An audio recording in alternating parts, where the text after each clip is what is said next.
É início de março de 1987. A modelo americana Ginger Faye Meadows, natural de Aspen, Colorado, desembarcou na encantadora cidade australiana de Fremantle. Embora sua viagem tivesse fins profissionais, Ginger viu nessa oportunidade a chance perfeita para explorar o país que a fascinava desde que assistiu ao filme Crocodilo Dundee, lançado no ano anterior. Assim como muitos turistas, ela se sentiu atraída pelos impressionantes parques nacionais do país, o que resultou em um aumento significativo de 27% no número de visitantes em relação ao ano anterior. Após cumprir seus compromissos de trabalho, Ginger Meadows embarcou no luxuoso iate Lady G, sob o comando do experiente capitão Bruce Fitzpatrick. Além de trabalhar como assistente da renomada chefe Jane Bouchet, Ginger tinha planos empolgantes de explorar as belezas naturais ao redor do país. Sua próxima parada seria Papua Nova Guiné, um destino repleto de exotismo e encanto. Em um domingo ensolarado, no dia 29 de março, o capitão Fitzpatrick, juntamente com Ginger e outros 3 membros da tripulação, decidiram aproveitar uma manhã de aventura. Eles partiram em uma viagem de lancha rumo às remotas Cataratas King, localizadas no Parque Kakadu, no território norte da Austrália. O Parque Nacional de Kakadu é uma verdadeira joia natural, abrangendo uma vasta área de beleza indomável e biodiversidade única. Este tesouro natural, que se estende por terras íngremes e remotas, apesar de sua paisagem aparentemente árida, o parque é cortado por inúmeros rios, lagoas e pântanos, que dão vida a uma rica variedade de fauna e flora. As extensões do Parque Nacional de Kakadu abrigam uma diversidade incrível de animais, alguns dos quais não são encontrados em nenhum outro lugar do mundo. A região é lar de búfalos asiáticos, cangurus ágeis e uma infinidade de espécies de aves, que compreende 1/3 de todas as aves encontradas no país. No entanto, é o imponente e intimidador crocodilo de água salgada que domina as águas locais, acrescentando um toque de intriga e emoção a essa paisagem incrível. Conscientes da presença conhecida de crocodilos na área, todos a bordo sabiam da importância de tomar precauções. Foi nesse momento que o capitão Bruce Fitzpatrick fez questão de alertar a todos para não balançarem sequer os pés para fora do barco, mantendo a segurança como prioridade absoluta. Enquanto os outros membros da tripulação começavam a subir a encosta rochosa próximo às cachoeiras, Bruce, o capitão, que também é um fotógrafo habilidoso, decidiu capturar algumas imagens do alto da cachoeira. Enquanto isso, Ginger e Jane acompanham o grupo, mas Jane percebe que esqueceu sua câmera no barco e volta para buscá-la. No entanto, ambas mudam de ideia ao se depararem com a tentação irresistível de mergulhar nas águas mornas do rio. Apesar de terem sido aconselhadas a não entrar na água, ambas consideram improvável a presença de um crocodilo na área e decidem baixar um pouco a guarda, relaxar e aproveitar aquele dia. A água está perfeita para se refrescar e diante delas encontra-se um penhasco rochoso, de onde uma bela cachoeira despenca. Mesmo com a água um pouco turva, cheia de vegetação e pouca visibilidade, as amigas mergulham. Enquanto Ginger e Jane se divertem na água, Bruce olha para baixo e seu coração quase para. Um enorme crocodilo de água salgada, medindo aproximadamente 4 metros de comprimento, nada próximo à superfície, patrulhando a área ao redor e se aproximando cada vez mais das garotas. Bruce grita o mais alto que pode, alertando Ginger e Jane para saírem da água imediatamente. Elas olham ao redor e percebem, em pânico, que o crocodilo está se aproximando rapidamente. Nessa hora, Ginger e Jane não sabem o que fazer. Elas se veem encurraladas com a água um pouco acima da cintura, o penhasco rochoso atrás delas e o crocodilo se aproximando perigosamente à frente. Elas sobem um pouco mais nas rochas, próximo à cachoeira, e Jane joga um de seus sapatos na cabeça do crocodilo. Ginger, em meio ao pavor, pergunta: "O que faremos agora?" Jane responde: "Vamos ficar aqui, ele não vai nos alcançar." Antes que Jane termine de falar, Ginger, em um ato de total desespero, sela seu destino ao se jogar na água tentando alcançar a margem, acreditando que pode nadar rápido o suficiente para não ser pega pelo animal. Jane fica petrificada de choque e incapaz de acreditar na atitude de Ginger, pensando: "Meu Deus, por que você fez isso?" Ginger consegue avançar alguns metros, mas o crocodilo se aproxima rapidamente e a ataca, mordendo-a na perna e arrastando-a para debaixo d'água. Uma grande agitação se forma na superfície. Pouco tempo depois, o crocodilo emerge com Ginger presa em suas mandíbulas. Ela estende seus braços cansados de se debater em direção a Jane, com um olhar de total horror e desespero, como se soubesse qual será o seu destino a partir dali. Em seguida, o crocodilo submerge novamente, levando Ginger consigo. O réptil emerge pela terceira e última vez, com Ginger agora sem vida, antes de se afastar lentamente do local. Logo após o ataque, Bruce comunicou às autoridades o ocorrido. As equipes de busca e resgate foram mobilizadas de forma urgente para localizar o corpo de Ginger. No primeiro dia, após intensas buscas, nenhum vestígio de Ginger foi encontrado. No entanto, 2 dias depois, próximo à margem de um pântano, os policiais finalmente localizaram o corpo da modelo. Devido ao alto nível da maré, eles tiveram dificuldade em chegar à área, mas perseveraram e conseguiram recuperar seus restos mortais. Eles colocaram o corpo de Ginger em um saco mortuário e o deixaram na proa do barco, enquanto iniciavam o caminho de volta. No entanto, algo inesperado aconteceu. Após navegarem por cerca de 15 quilômetros, um enorme crocodilo confrontou o grupo, saltando em direção à proa e tentando abocanhar o corpo. O réptil conseguiu abrir um rasgo no saco que protegia o corpo de Ginger. O sargento Mike Scallon relata que o grupo só conseguiu fazer o crocodilo recuar quando um dos policiais disparou em sua direção. Diante disso, eles decidiram que o melhor curso de ação era voltar o mais rápido possível, evitando enfrentar outro ataque do animal que claramente tentava proteger seu alimento. Esse ataque em particular se tornou um dos mais famosos e trágicos da história da Austrália, deixando um alerta constante para os visitantes que se aventuram na região. Apesar disso, infelizmente, ainda há pessoas que desconsideram os perigos e entram na água, resultando em ataques subsequentes. A situação se agravou a ponto de as autoridades locais tomarem medidas drásticas, aplicando multas e até mesmo realizando prisões para aqueles que infringirem as regras de segurança. A repercussão do ataque foi tão significativa que até mesmo o protagonista do filme Crocodilo Dundee, Paul Hogan, fez um comentário em uma entrevista em Los Angeles, enfatizando que aquela era uma região selvagem onde os avisos não devem ser ignorados. E os turistas que viajam sem guias devem estar plenamente conscientes dos perigos e evitar comportamentos imprudentes. A morte repentina de Ginger foi um golpe devastador para todos que a conheciam. Ela era descrita como uma pessoa cheia de vida, sempre irradiando alegria e possuindo uma alma sonhadora. A ironia trágica é que ela perdeu sua vida prematuramente, um dia antes de seu aniversário, em um evento que deixou todos consternados. Nos dias que se seguiram ao incidente, o marido de Ginger, Dwayne McCauley, tomou um voo para o local para enfrentar a dolorosa realidade e fazer o reconhecimento do corpo de sua amada esposa. A dor que ele sentia era indescritível. Suas emoções oscilavam entre o choque e a profunda tristeza pela perda irreparável que sofreu. O reconhecimento do corpo de Ginger marcou o início de um doloroso processo de luto para Dwayne. Apenas no território do norte da Austrália, mais de 100 ataques de crocodilos foram registrados, sendo que 1/3 deles resultou em mortes. A maioria desses ataques ocorre devido à negligência dos visitantes em relação aos avisos e sinalizações que alertam sobre a presença desses animais na área. As placas de aviso, tão frequentemente roubadas pelos turistas, estão sendo substituídas regularmente, mas também estão sendo adotadas novas estratégias para coibir o roubo, como o uso de tecnologia de rastreamento e vigilância. Além disso, as comunidades locais e organizações ambientais têm se unido para promover a conscientização e a coexistência pacífica com essas criaturas magníficas, enfatizando a importância de respeitar seu habitat natural e seguir as diretrizes de segurança. No início do século passado, os crocodilos de água salgada foram caçados impiedosamente, quase sendo levados à extinção. Como resultado, eles foram protegidos por lei em 1971, e em 1974, a caça a essa espécie foi permanentemente banida. Desde então, a população desses crocodilos tem se recuperado dos efeitos devastadores da caça predatória. Entretanto, na região em que ocorreu o ataque, os números desses animais têm aumentado rapidamente, assim como sua agressividade, representando um desafio para a convivência segura entre humanos e crocodilos.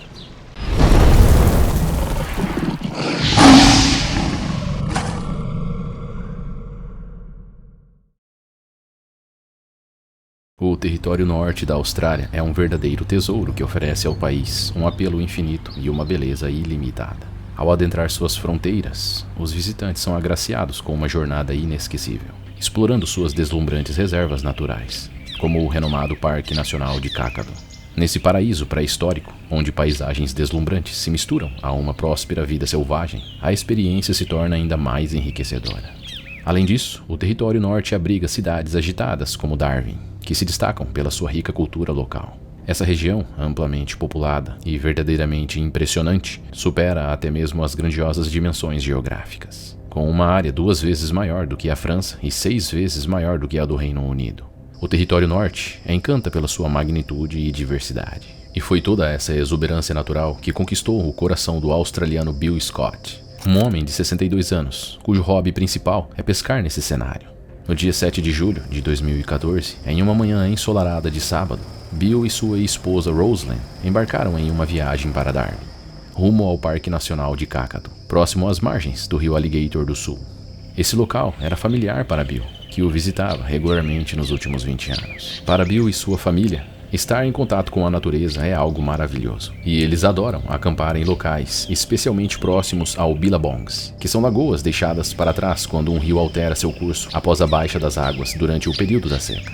Nesse dia, eles estavam ansiosos pela chegada do filho mais velho de Bill, Aaron Scott, que viria acompanhado de um amigo da família chamado Max e sua esposa.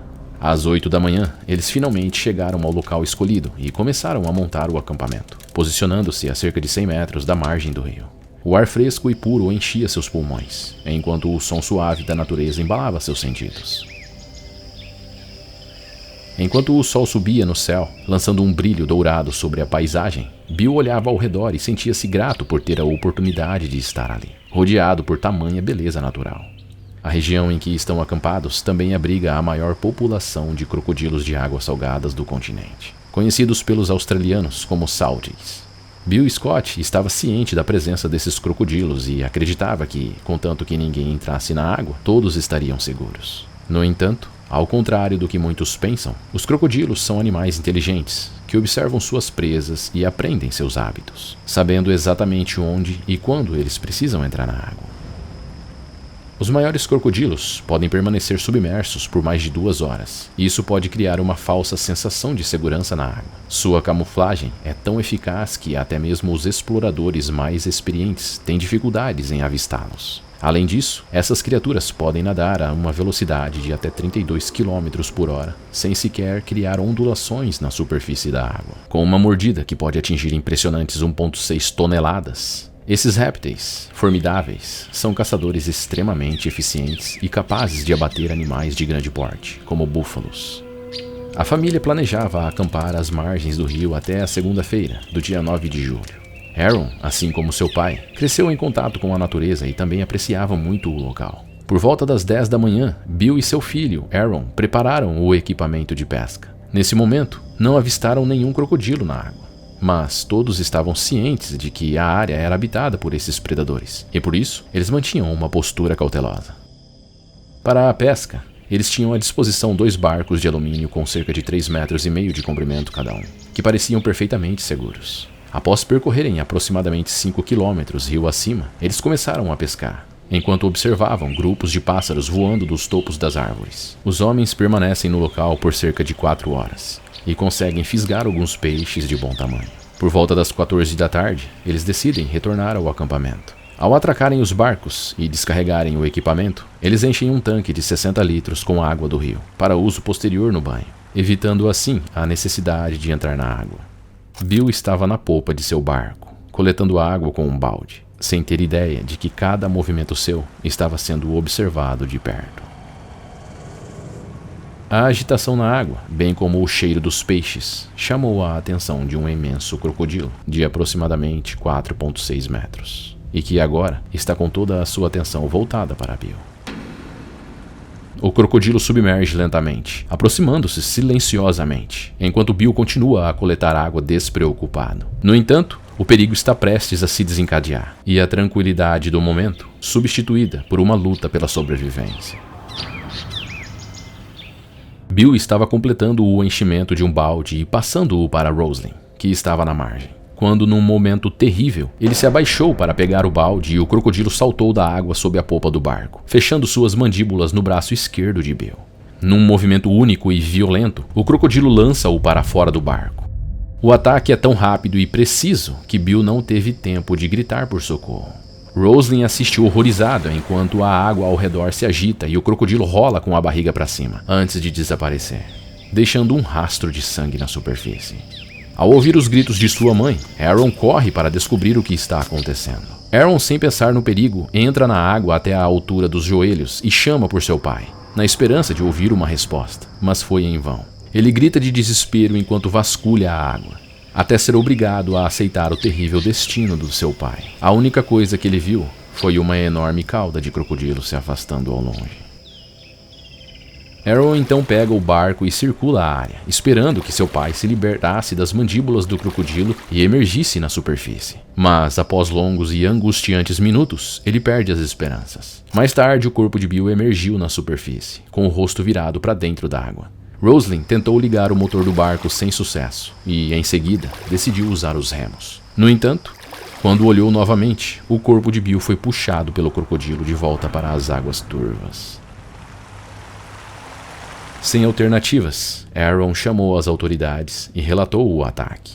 Eles chegaram à área em 2 barcos às 20h30, devido ao difícil acesso da região, e iniciaram as buscas ao redor do local. Somente na manhã seguinte encontraram um crocodilo que correspondia à descrição.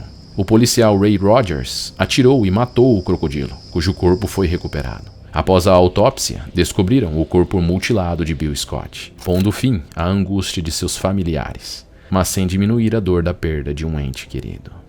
Como era de se esperar, o ataque do crocodilo gerou grande repercussão na mídia local, levantando questões sobre a segurança da área e a falta de placas de alerta sobre o perigo, já que, até mesmo dentro dos barcos, os visitantes não estavam completamente seguros. Na mesma região, alguns anos antes, a modelo americana Ginger Meadows havia sido atacada e morta por um imenso crocodilo. Já relatamos este caso aqui no canal. O link está na descrição do vídeo, caso você queira relembrá-lo. Este foi o primeiro ataque de crocodilo testemunhado em que a vítima foi arrastada para fora do barco. Embora não tenha sido o primeiro ataque desse tipo, com outros 4 registros após esse incidente. Os crocodilos da região são conhecidos por se erguerem vários metros acima da água para capturar suas presas, e seus ataques costumam ser tão precisos que raramente eles erram. Nessa mesma região, os crocodilos são uma atração turística, com passeios em grandes barcos, onde experientes guias atraem os répteis com iscas, e eles prontamente aparecem para desfrutar daquela refeição fácil.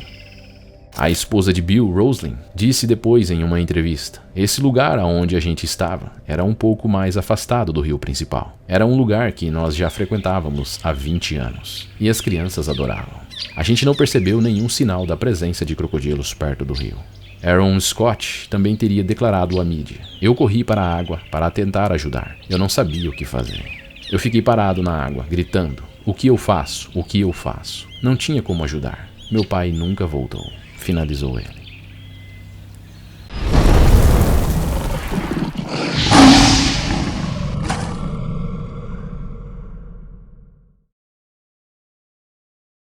Em uma sexta-feira ensolarada, no dia 25 de abril de 1975, Peter Reimers, juntamente com seus companheiros de aventura, Doug Goldner e Bob Kirby, embarcaram em uma excursão habitual de fim de semana para a região do rio Mission, uma paisagem exuberante situada a aproximadamente 50 quilômetros ao leste da urbanização de Weipa, em Queensland. Essas jornadas se tornaram rotina para o trio que sempre se lança na selva para pescar e caçar javalis da região.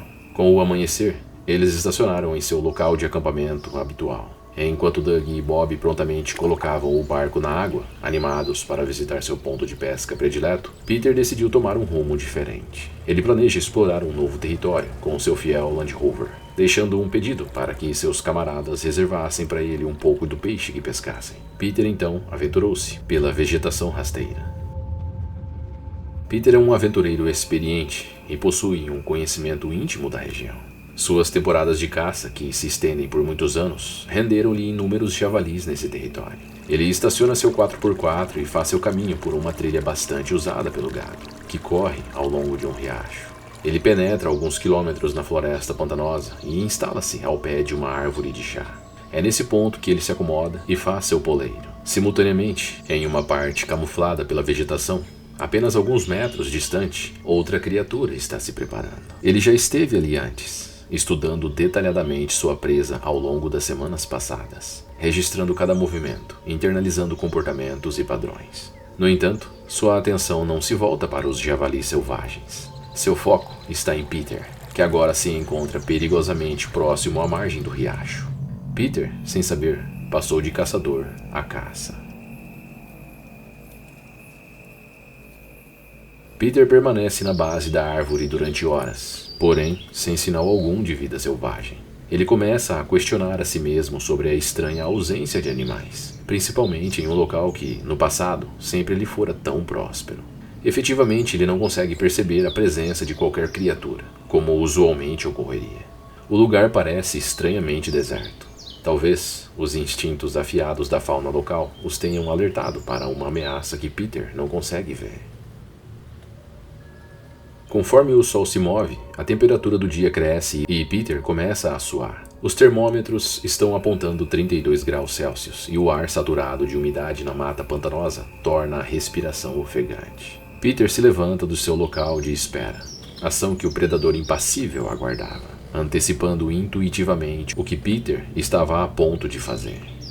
Gradualmente, ele desloca-se sorrateiramente em direção à margem do riacho. Mesmo pesando mais de 1 tonelada, a criatura consegue deslocar sua volumosa forma pela água rasa sem perturbar a superfície da água. Ele acompanha sua presa com precisão e para, à espera de detectar a mais suave vibração na beirada da água. Peter retira sua camisa suada e a pousa no chão. Ele retira seu relógio para evitar molhá-lo e o coloca cuidadosamente sobre a camisa. Em seguida, apoia seu rifle na base da árvore e caminha em direção à margem do riacho. Peter está totalmente ciente de que está em território de crocodilos. Na verdade, ele tem um medo profundo desses animais. Como um caçador experiente, ele jamais se permitiria ficar em uma situação que avaliasse como arriscada. Este é um riacho particularmente raso, onde ele frequentemente mergulhou no passado para aplacar o calor do dia. E nunca tinha encontrado um indício sequer na região que sugerisse a presença de crocodilos nessa parte do riacho.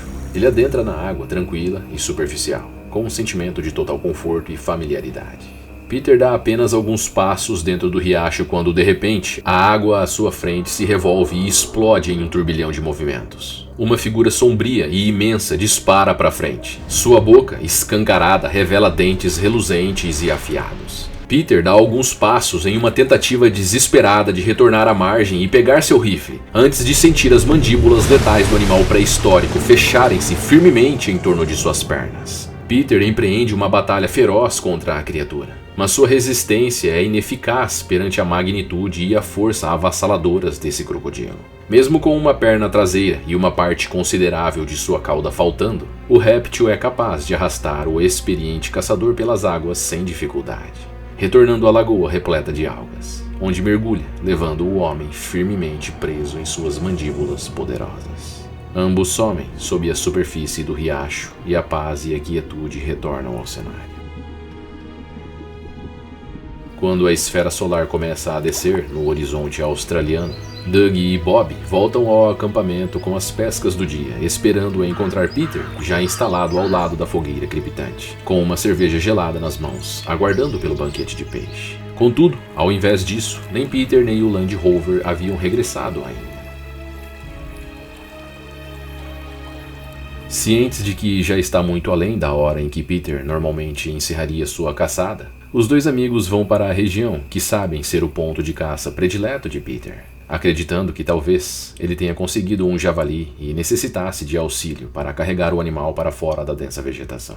Eles encontram o Land Rover posicionado estrategicamente na entrada da trilha do gado, exatamente como previsto. Porém, não há nenhum vestígio de seu camarada. Eles gritam por Peter, mas seus apelos ecoam sem resposta. Ele já havia caçado neste local incontáveis vezes. Então, a possibilidade de ele ter se perdido era praticamente inexistente, eles refletiram. Os amigos atiraram algumas vezes para o ar, na esperança de que, se Peter estivesse ao alcance do som dos tiros, ele prontamente responderia com disparos semelhantes para sinalizar que estava seguro. Contudo, o aguardado disparo de resposta jamais se fez ouvir. Os companheiros optam por não se alarmar excessivamente de imediato. Talvez Peter tenha se aventurado mais profundamente na selva do que costuma e regressará ao acampamento durante a noite. No entanto, ao amanhecer do dia seguinte, quando os amigos despertam, Peter ainda não retornou. Neste estágio, ambos percebem que algo sinistro ocorreu e retornam ao local onde encontraram o Land Rover. Com determinação, eles persistem na margem do riacho por vários quilômetros, mas os sinais de Peter são inexistentes. Antes que percebam, eles alcançam uma curva sinuosa no riacho, onde avistam o rifle de Peter descansando contra um tronco de árvore de chá. Com o coração pesado, eles observam que a camisa de Peter e seu relógio foram colocados de forma pensada no chão, abaixo do abrigo da árvore. Eles clamam pelo seu nome, mas o silêncio é a única resposta. Então, Doug percebe algo que lhe envia um frio paralisante na espinha. Ali, na margem do riacho, há uma poça de tonalidade vermelha, com uma aparência que sugere ser sangue. Com a respiração ofegante e o coração martelando no peito, eles prosseguem para inspecionar a margem. Lá, descobrem as impressões de pés de Peter que seguem até o riacho. E ali eles identificam mais pegadas, 6 ao todo, espaçadas como se Peter estivesse em uma fuga desesperada. E no fim desse rastro perturbador, encontraram uma área de lama em desordem, impregnada de vermelho, que sugere ser o palco de uma luta violenta. Imersos nessa cena caótica, eles avistam uma única marca surpreendentemente intacta que certamente não pertencia a um humano. É a marca inegável de um crocodilo de água salgada, de dimensões assustadoras. Doug e Bob emergem do mato, saltam em seu veículo e dirigem em alta velocidade de volta para o Weipa. Lá, eles relatam às autoridades locais o cenário horripilante que encontraram. Ao entardecer, a polícia chega ao local para investigar e, com alguma sorte, localizar Peter. Eles fotografam o vestuário espalhado e o rifle encostado na árvore, mas não há vestígios do corpo de Peter. Somente na manhã seguinte, eles conseguem mobilizar uma equipe de busca mais robusta, contando com a habilidade de rastreadores aborígenes locais para uma busca mais minuciosa na região. Quase que imediatamente, ao retornarem à cena do desaparecimento, Doug nota uma perna flutuando perto da margem do riacho. Ele se aproxima e resgata o membro. Nesse momento, a pior suspeita dos homens é confirmada. Peter realmente havia se tornado presa do predador mais temível daquela região. Pouco tempo depois, os gritos da equipe de resgate da polícia anunciam que localizaram uma segunda perna mais adiante no riacho. Nesse instante, Bob identifica um dos calçados de Peter preso em um galho de árvore na beira da água. E lá, logo abaixo, percebe a cabeça gigantesca de um crocodilo de água salgada, que observa cautelosamente o grupo. Ao ser detectado, o réptil emite um rugido profundo e desaparece nas águas turvas do riacho. Bob e Doug estão tão próximos do local onde a criatura estava à espreita que conseguem sentir o hálito fétido proveniente do profundo sopro do crocodilo. Entre os membros da equipe de resgate, encontra-se um especialista em explosivos da mina de bauxita local. Ele detona 2 cargas à prova d'água no local. Quando o monstro não ressurge, o grupo intercepta todas as possíveis rotas de escape e envia um barco raso para rastrear o fundo do riacho, à procura do corpo do crocodilo. Após mais de 1 hora de buscas intensas, o crocodilo sucumbe aos ferimentos causados pelas explosões e é finalmente içado para a superfície. Trata-se de um verdadeiro gigante, que ultrapassa os 4,5 metros de comprimento. No entanto, devido à ausência de uma parte substancial de sua cauda, é possível que o animal se aproximasse de 6 metros se estivesse completo. Evidencia-se um crocodilo de idade avançada que, inquestionavelmente, resistiu a inúmeros conflitos territoriais. Nota-se que faltam muitos dos seus dentes, bem como sua pata traseira direita. O modesto barco raso não é capaz de suportar a enormidade da criatura, levando a equipe a manobrar um veículo 4x4 até o local para que possam arrastar o animal até a margem. Quando a polícia realiza a necrópsia no crocodilo, não se surpreende ao encontrar o que sobrou de Peter, ainda em sua maior parte intacto. É uma fatalidade assombrosa para qualquer pessoa, e um enigma como algo assim poderia ocorrer com um caçador tão experiente. Principalmente alguém com um conhecimento tão profundo sobre crocodilos como Peter. Por alguma razão, Peter relaxou sua vigilância e, ao fazê-lo, pagou um alto preço.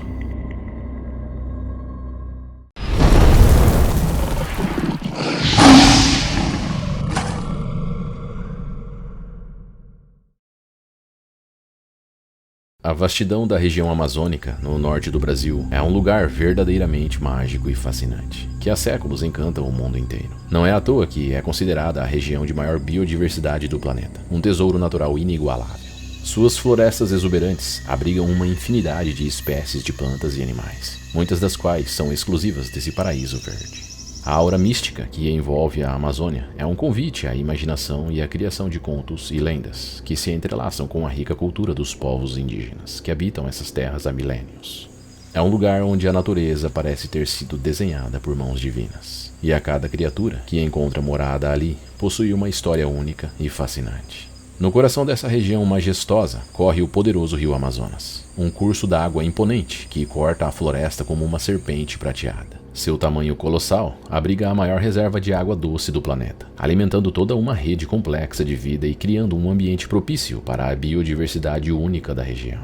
Os ecossistemas que se escondem na Amazônia são verdadeiros oásis de vida. Espécies vegetais e animais, muitas ainda desconhecidas pela ciência, encontram aqui seu santuário. A bióloga paulista Daisy Nishimura, de 24 anos, encontrou-se atraída por essa combinação de fatores que culminaram em sua jornada para essa região. Após completar seus estudos na Inglaterra e contribuir para diversos projetos, Daisy foi selecionada para participar de uma iniciativa de monitoramento e coleta de dados sobre os botos de Mamirauá, uma reserva localizada na região do curso médio do rio Solimões. A reserva abriga uma diversidade de fauna, incluindo inúmeras espécies de aves exóticas como o imponente gavião real. Mamíferos e répteis também marcam presença, destacando-se o jacaré-açu. Esta espécie é a maior dos crocodilianos brasileiros, podendo atingir até 6 metros de comprimento e pesar mais de meia tonelada. Embora sejam conhecidos por sua agressividade e haja vários relatos de ataques fatais a seres humanos na região, eles são uma espécie protegida. Assim, o abate ilegal pode resultar em severas multas e na suspensão da licença de caça. Em abril de 2009, Daisy mudou-se para a região e começou a morar em uma casa flutuante com sua colega de estágio, uma espanhola chamada Glória. As duas se adaptaram à nova rotina. Como Daisy brincou, o único trânsito que eu tinha era esperar um bando de mergulhões. Durante esse tempo, Daisy registrou em sua câmera uma série de imagens, incluindo um enorme jacaré-açu, apelidado de Doroteia, que habitava debaixo de sua casa flutuante. No início, pensaram que Doroteia fosse uma fêmea, mas descobriram mais tarde que, na verdade, era um macho. Esse jacaré já era conhecido entre os membros do projeto. Ele dormia entre o chão da casa e os troncos que a mantinham flutuante. Quando ele subia, sentíamos a casa mexer, relatou Daisy. No dia 30 de dezembro de 2009, o que parecia ser uma manhã comum na vida de Daisy, acabou por se transformar em um episódio de puro terror. Sua colega de trabalho, Glória, havia saído para monitorar os botos, deixando Daisy sozinha na casa flutuante. Enquanto preparava peixes para o almoço de ambas, Daisy descartou as vísceras do pescado no rio. O aroma do sangue era irresistível para o gigantesco réptil que vivia nas proximidades. A seca desse ano havia sido severa, resultando em uma escassez de presas. Isso deixou os predadores, especialmente os de grande porte, mais agressivos e estressados, prontos para aproveitar qualquer oportunidade para se alimentar. Distraída com sua tarefa, Daisy não percebeu o jacaré se aproximando silenciosamente. De repente, o réptil saltou mais de 1 metro, abocanhando-a e, em um único movimento, a arrastou para dentro da água, fechando firmemente as mandíbulas em torno de sua perna. O jacaré iniciou o temido giro da morte, com a intenção de arrancar pedaços de Daisy, que agora era sua presa. No meio dessa luta, Daisy quase se afogou, mas, incrivelmente, conseguiu manter a consciência e lutou por sua vida. Durante o ataque, ela se recordou de um documentário no Discovery Channel que assistia, que aconselhava a atingir as partes mais sensíveis de um tubarão, como o nariz e olhos, em caso de ataque. Sem conseguir identificar onde estavam essas partes, Daisy colocou a mão na cabeça do jacaré e pressionou com toda a força, até que o réptil recuou e a soltou. Foi nesse momento que Daisy percebeu a perda de sua perna direita. Embora ela tentasse alcançar a borda da casa flutuante, ela não conseguiu subir. Então, gritou por socorro, mas não havia ninguém por perto. Ela então se arrastou até uma rampa do outro lado da casa para sair da água antes que o cheiro de sangue atraísse mais jacarés. Já fora da água, seus gritos foram ouvidos por um pescador que passava pela região. Ele foi até a casa, pediu ajuda pelo rádio de comunicação e contou, posteriormente, que quase desmaiou ao ver Daisy no chão, sem uma perna. Daisy relatou que estava consciente e em choque. Ela lembra-se de ter dito: "Olha, tem feijão no fogo. Não esquece de desligar." 10 minutos depois, os funcionários da reserva chegaram, fizeram um torniquete em sua perna e a levaram às pressas para um hospital em Tefé. Cerca de 1 hora após o ataque, Daisy foi atendida pelo médico cirurgião Adalberto Villa-Lobo, que ficou atônito com o seu estado. Segundo ele, qualquer outra pessoa sem a resistência de Daisy provavelmente não teria sobrevivido a um ataque tão brutal. No entanto, o que mais o surpreendeu foi o fato de a artéria femoral de Daisy estar bloqueada, mesmo sem o torniquete, o que a salvou de uma hemorragia fatal. Chegando ao hospital, o médico estranhou o fato dela não ter perdido muito sangue. Ele acredita que o jacaré, ao girar ela, torceu a artéria e estancou o sangue, ao mesmo tempo que arrancava sua perna.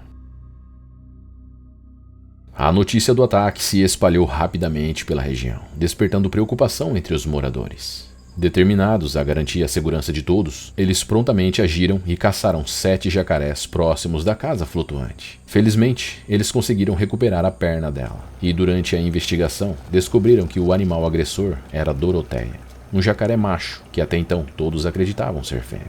Surpreendentemente, também encontraram a tornozeleira que a vítima usava, fornecendo pistas cruciais sobre o incidente. Infelizmente, as lesões causadas pelo ataque do jacaré inviabilizaram qualquer possibilidade de realizar o reimplante da perna. O Dr. Adalberto Villa-Lobos explicou que, devido à gravidade dos danos, essa opção não era viável, uma vez que o risco de infecção seria muito maior. No entanto, a intervenção cirúrgica realizada foi bem sucedida, permitindo limpar completamente as feridas e evitar qualquer infecção subsequente. A abordagem dos moradores ao combater a ameaça dos jacarés e a atuação da equipe médica foram cruciais para a recuperação da vítima. A superação de Daisy após esse incidente é uma prova de sua força e determinação em face de adversidades tão desafiadoras. Daisy, corajosa e determinada, decidiu retornar a São Paulo, onde passou por fisioterapia para receber uma prótese e aprender a caminhar novamente. Apesar da tristeza em saber que o jacaré foi morto, ela expressou preocupação com a caça indiscriminada que poderia levar à extinção desses animais, alertando para a importância de coexistir com a natureza. Hoje em dia, Daisy leva uma vida inspiradora, utilizando uma prótese. Ela é mãe de 2 filhas e continua exercendo sua profissão como bióloga. Com tranquilidade, ela relembra o ataque e expressa sua ansiedade pelo contato com a natureza, mantendo seu amor e respeito pelo meio ambiente. Sua história é um exemplo de superação e consciência ambiental, mostrando como é possível encontrar forças e esperanças, mesmo após enfrentar situações tão desafiadoras.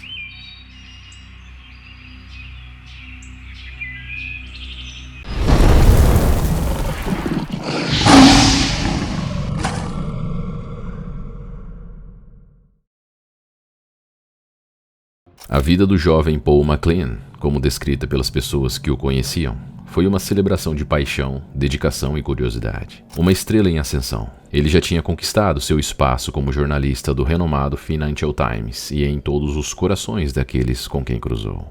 Numa manhã de sexta-feira, dia 15 de setembro de 2017, a equipe do Financial Times sentiu a devastadora onda de tristeza que a perda de Paul trouxe. O editor-chefe, James Lamont, em uma carta emocionada enviada à equipe, reconheceu o talento inigualável de Paul, descrevendo-o como um jornalista enérgico e dedicado, com uma grande carreira pela frente. Palavras que apenas reforçam o que todos já sabiam. Paul era excepcional. E ele não era apenas valorizado por seu trabalho. Paul tinha uma energia infecciosa, com uma personalidade que fazia os colegas se abrirem facilmente para ele. Alex Barker, chefe do escritório de Bruxelas, notou o talento de Paul para desvendar histórias ocultas, enquanto Cat Martin, chefe da equipe do Financial Times, viu nele uma pessoa calorosa e engraçada, com uma mente sempre inquieta e curiosa. Longe da redação e dos holofotes do jornalismo, Paul tinha uma vida pessoal igualmente rica e complicada. Seu irmão mais novo, Neil, com apenas 22 anos, enfrentava a dura batalha contra a leucemia. A jornada de Neil, documentada em um blog online, falava de seu desafio contra a doença e da busca incessante por um doador compatível de medula óssea. Enquanto Neil buscava esperança na Universidade de Glasgow, Paul era uma fonte constante de apoio e força para ele. A família McLean, ancorada pela força do patriarca Peter e sua esposa Irene, residia em Surrey. Peter, o pai de Paul, provavelmente passou valores de determinação e busca pelo conhecimento aos filhos. E com o aniversário de 25 anos de Paul se aproximando, a família possivelmente já planejava as celebrações, sem imaginar a tragédia que se desenrolaria.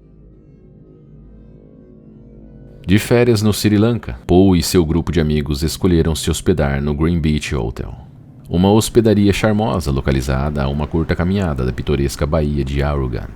Naquela manhã, os amigos estavam todos presentes, esperando ansiosamente por notícias enquanto a marinha realizava as buscas. O destino que levou Paul àquela lagoa é cruelmente irônico. Elephant Rock, a praia escolhida pelo grupo, era popular entre os surfistas iniciantes, devido à sua segurança e beleza. E ainda que a Lagoa Mortal ficasse a apenas 800 metros de distância, Paul, como muitos turistas, era inocentemente ignorante dos perigos que ela escondia. A realidade da presença de crocodilos naquela lagoa era bem conhecida pelos moradores locais, mas, infelizmente, esse conhecimento não foi compartilhado com Paul. O Sri Lanka é uma joia da Ásia, rica em biodiversidade, paisagens cativantes e cultura milenar. Muitos viajantes se apaixonam por suas praias, florestas e templos. Entre esses visitantes estava Paul McLean. Mas o que era para ser uma aventura divertida se transformou em uma tragédia em uma tarde quente de quinta-feira. Em 14 de setembro de 2017, Paul, juntamente com um grupo de 7 amigos, desembarcou no Sri Lanka à procura de um refúgio, longe da agitação da vida em Londres. Elephant Rock, uma praia paradisíaca entre Arugan Bay e a cidade do Panamá, foi o local escolhido pelo grupo para aprenderem a surfar com seu instrutor Leifer. O som das ondas, a areia sob seus pés e a brisa fresca compunham o cenário perfeito para um dia de surf e descontração. É aqui que se passa o relato de hoje. Ao chegarem à praia, Paul, sempre curioso e aventureiro, afastou-se um pouco do grupo. Ele sentiu a necessidade de se conectar com a natureza de uma maneira mais íntima e silenciosa. O local era uma área próxima, coberta por uma vegetação densa. Fowles Leifer, proprietário da Safa Surf School, observou de longe enquanto Paul adentrava o local. Ao voltar da mata fechada, o jornalista, talvez desejando refrescar-se ou simplesmente lavar as mãos após tocar na vegetação úmida, se aproximou da lagoa. O solo à beira da água era particularmente enganador. A princípio parecia firme, mas à medida que Paul se aproximava da água, o chão cedia sob seus pés, revelando uma lama pegajosa e espessa. Essa lama, de um tom marrom escuro, aderia a tudo que tocava, criando uma sensação viscosa e desconfortável. Quando Paul se aproximou da lagoa, os olhos de um crocodilo se fixaram nele. Mesmo sob a superfície da água, o crocodilo percebia os movimentos e as vibrações do ambiente, com um sistema sensorial altamente desenvolvido captando cada detalhe. Os olhos, com suas íris estreitas e verticais, brilhavam levemente à medida que se ajustavam à luz refletida na água, observando o jovem com uma intensidade quase hipnótica. Paul, distraído com a serenidade do local e a tarefa de lavar as mãos, estava completamente alheio ao perigo que o observava. Cada movimento seu, desde o afundar dos pés na lama até o gesto de mergulhar as mãos na água, era acompanhado atentamente pelos olhos do crocodilo.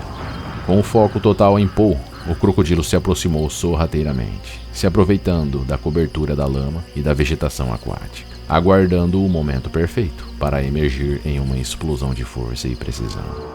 Antes que Paul pudesse reagir ou entender completamente o que estava acontecendo, um crocodilo avançou rapidamente, abocanhando seu braço. A água ao redor explodiu em um frenesi de espuma e borbulhas, enquanto o animal usava sua força e peso para arrastar Paul para a lagoa. O silêncio da natureza foi rompido por gritos de horror.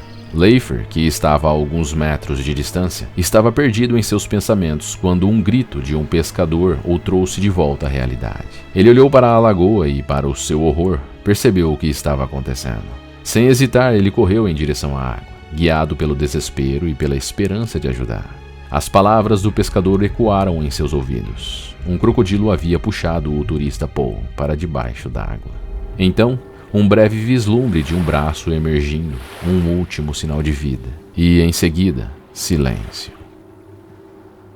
Leifer e o pescador mergulham na lagoa, tentando desesperadamente localizar Paul, mas a escuridão e a lama tornavam quase impossível ver qualquer coisa. Depois de algum tempo procurando e com o coração pesado, eles chamaram as autoridades. As horas que se seguiram foram de angústia e incerteza. A polícia da Baía de Arugan, junto com a marinha do Sri Lanka, uniram forças na tentativa de encontrar McLean. Porém, quando a marinha chegou, o sol já estava se pondo e as águas estavam escuras e misteriosas. Na manhã de sexta-feira, a esperança de um milagre foi substituída por uma triste realidade. O corpo de Paul foi encontrado na lama intacto, com marcas que revelavam o trágico encontro com o crocodilo. A notícia da tragédia se espalhou rapidamente. O Ministério das Relações Exteriores do Sri Lanka e o Commonwealth do Reino Unido se envolveram, prestando todo o apoio necessário à devastada família McLean. Paul McLean, um jovem talentoso e cheio de sonhos, teve sua jornada interrompida em um local que ele escolheu para encontrar paz e aventura. Ele deixou um legado no mundo do jornalismo e em todos que tiveram o privilégio de conhecê-lo. Essa é a história de um homem que viveu intensamente, cujo espírito aventureiro o levou a lugares incríveis e, infelizmente, também ao seu destino final no coração do exuberante Sri Lanka. Durante as enchentes das monções, as autoridades alertaram as pessoas nas áreas inundadas para ficarem atentas aos crocodilos deslocados e perdidos. Leifer, o instrutor de surf dos amigos, relembrou que, embora crocodilos tivessem atacado pescadores antes, esses ataques resultaram apenas em ferimentos. A morte de Paul marcou uma tragédia inédita na região.